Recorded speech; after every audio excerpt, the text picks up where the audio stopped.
night we broke up, Garrett got scratched by a feral cat. The next morning, I woke up to find a sleek black cat staring at me with his exact amber eyes. Without a word, I scooped him up and brought him to my apartment. For the next few days, he was forced to watch me live. He watched me eat, sleep, and FaceTime the new man in my life. I tried to claw at the screen, but his paws were too short. He tried to scream at me, but all that came out of his throat were pathetic, high-pitched meows. One evening, while we were sitting on the couch with a reality show buzzing in the background, I pulled him onto my lap. I looked closely into his eyes and smiled. The way you look at me right now, you look exactly like my ex-boyfriend. His entire body went rigid. I lifted him up, bringing him level with my face. If you really are him, blink 3 times. He blinked frantically, his tail snapping straight and tense as a wire. I set him back down on the cushion, my voice dropping to a flat, dry whisper. Just kidding. How could a cat ever understand what I'm saying? I stood up and walked into the kitchen to wash some strawberries. Behind me, he froze on the couch, his eyes burning into my back. Does she know, or does she simply not care anymore? Are you two seriously over? On the other end of the line, my best friend Sloane's voice was thick with disbelief. Yes, it's done. I propped my phone between my shoulder and my ear as I snapped open a heavy, black, heavy-duty trash bag. At my feet, the black cat I had rescued the night before crouched on the plush rug. His amber eyes never left me, his tail thumping against the floor in a restless, agitated rhythm. And Garrett just let you walk away? Sloane let out a sharp, humorless laugh. Within a week, he transferred 10% of the equity he had promised me in our joint venture directly to Sienna. Sienna needed a sense of security in the family business. I pulled his ring from the box and tossed it into the black plastic bag. It hit the bottom with a dull metallic clink. Beside me, the black cat shuddered. He scrambled forward, burying his front paws into the edge of the trash bag, letting out a sharp,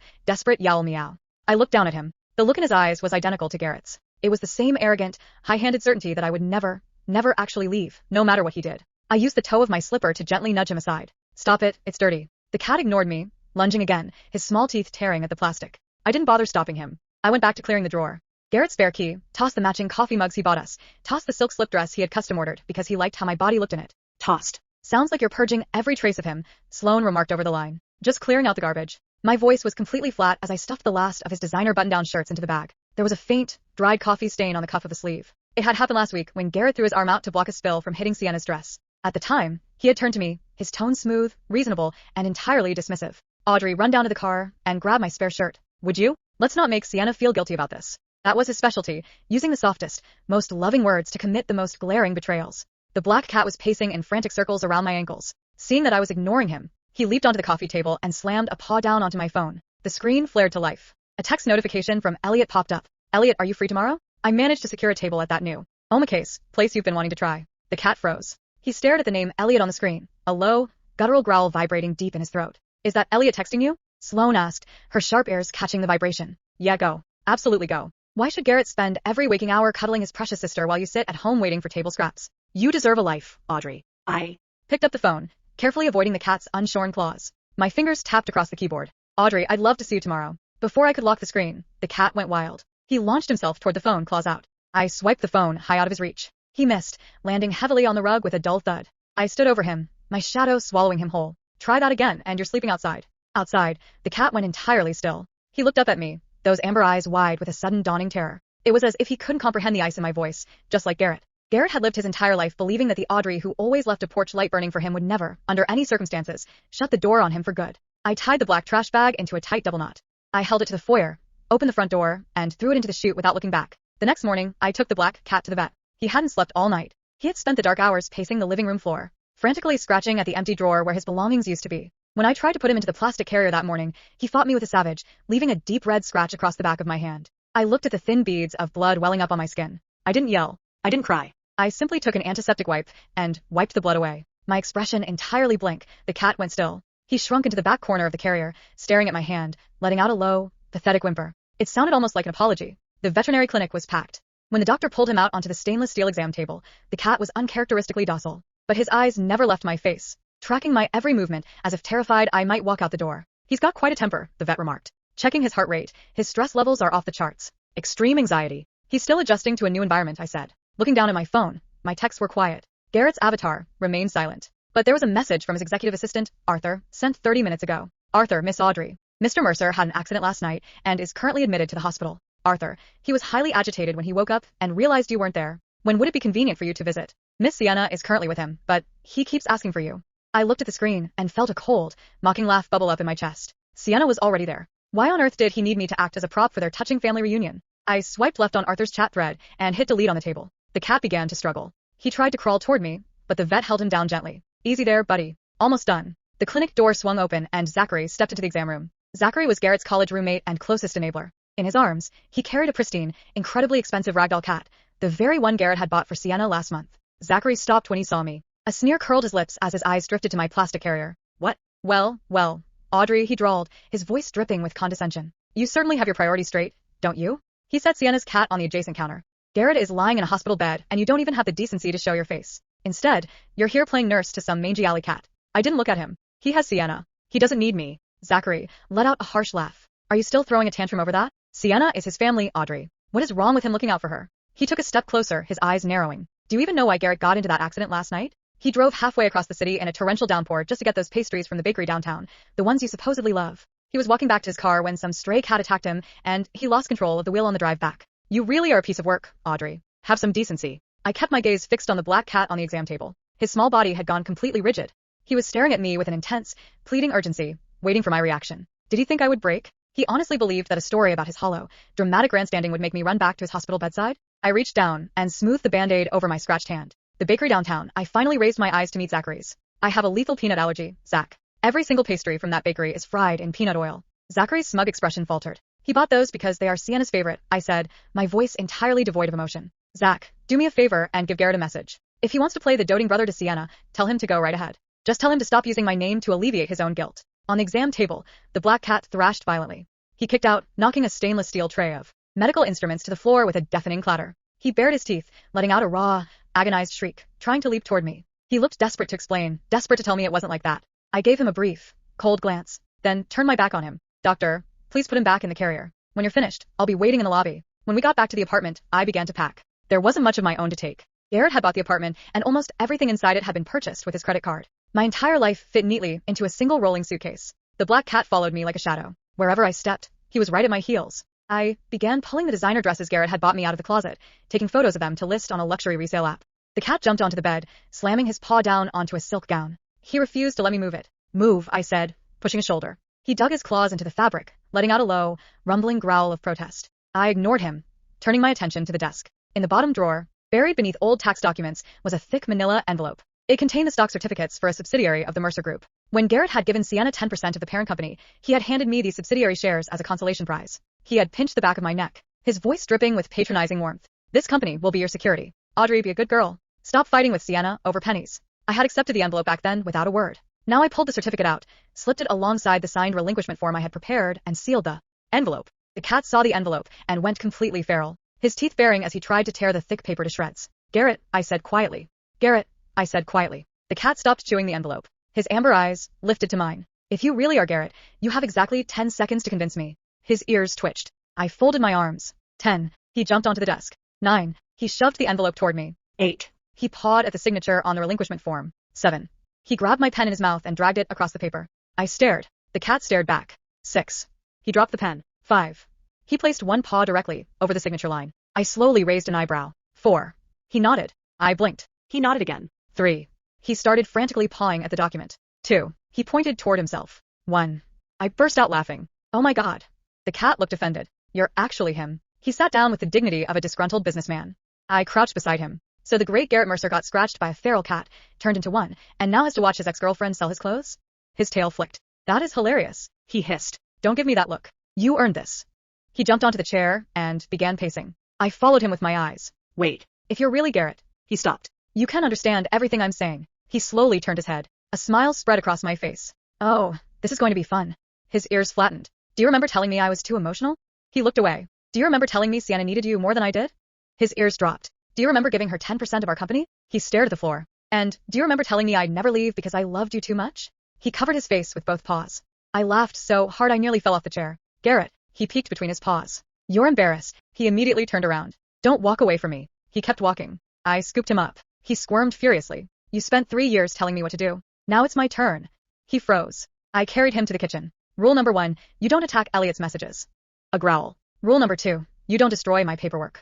A louder growl. Rule number 3, I held him up until our faces were inches apart. You are going to watch me become ridiculously happy. His pupils widened. I smiled. Every single day. His little mouth opened. A pathetic meow escaped. I laughed. That's what I thought. My phone rang. Elliot. I answered immediately. Hey. Garrett's ears shot straight up. Elliot's warm voice came through the speaker. Still on for tomorrow? Absolutely. Garrett started clawing my shirt. I pushed his face away. I'm bringing someone. A pause. A friend. I looked down at Garrett. My cat. Garrett's expression became deeply offended. Elliot laughed. I'd love to meet him. You'll like him. Garrett stared at me as though I'd betrayed him all over again. He's very dramatic. Garrett hissed. I covered the phone and whispered, "You are."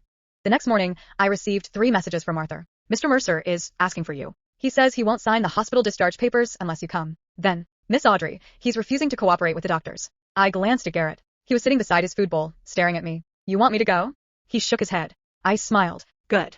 His eyes widened. I typed 1 sentence. Tell him I'm unavailable. Then I put my phone down. Garrett stared at me. You're learning, I told him. He slowly walked over and rested his head against my knee. For a moment, I almost felt sorry for him. Almost. Then I remembered Sienna's name on our company documents. I scratched behind his ear. Don't worry. He looked up. I'll take excellent care of you. His tail relaxed. Until we figure out how to turn you back. His entire body went rigid. I smiled. Because, once you're human again, I leaned closer. We're going to have a very long conversation. Garrett immediately jumped off my lap and ran under the couch. I burst out laughing. Too late, sweetheart. From underneath the couch came one furious, muffled meow. I grinned. Exactly. Garrett stayed under the couch for nearly an hour. I knew because every time I walked past, 2 furious amber eyes followed me from the darkness. Come out. Nothing. I have chicken. One paw appeared. I laughed. Unbelievable. He crawled out with what looked like the dignity of a disgraced king and followed me into the kitchen. I put a small piece of chicken into his bowl. He sniffed it, then looked at me. What? He tapped the bowl. You want more? He nodded. I stared. You're getting spoiled.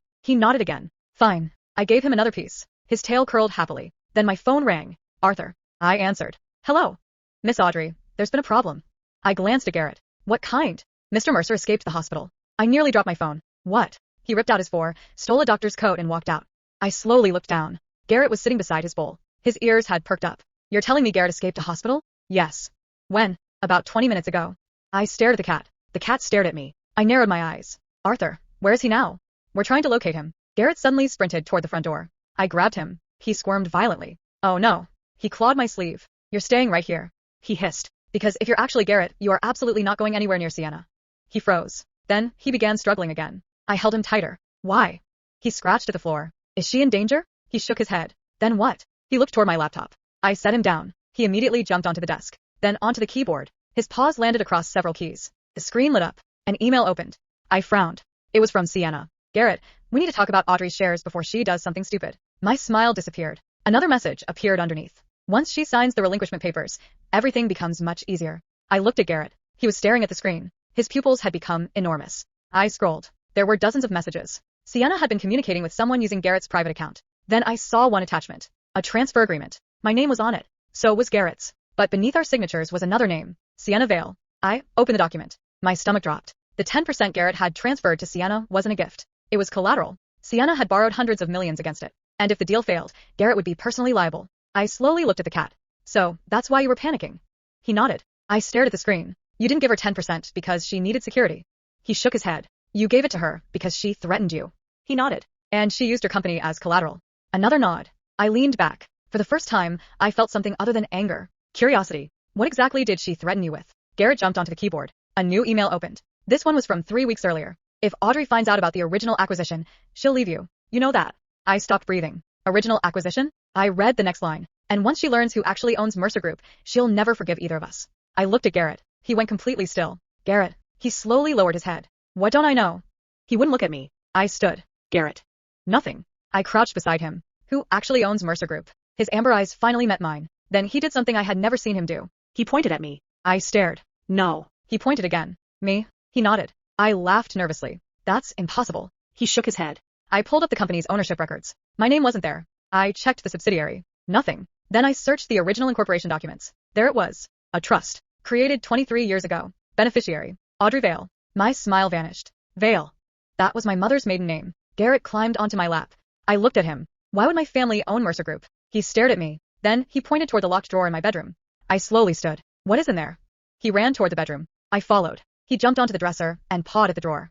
I opened it. Inside was an old photograph. My mother. My father. And standing beside them was a much younger Garrett's father. On the back, written in my mother's handwriting, were 6 words. We never told Audrey the truth. I stared at the photograph. Then at Garrett. Your family knew mine. He nodded. How? Garrett pointed at the photograph again. Then toward himself. I frowned. What? He tapped his chest. Then pointed at my mother. Then at the date written beneath the photograph. 23 years ago. My blood ran cold. because that was the year I was born. And suddenly, Garrett's transformation wasn't the strangest thing happening in my life. The real mystery was why his family had been protecting me since before I could remember, and why Sienna was so desperate to make sure I never found out.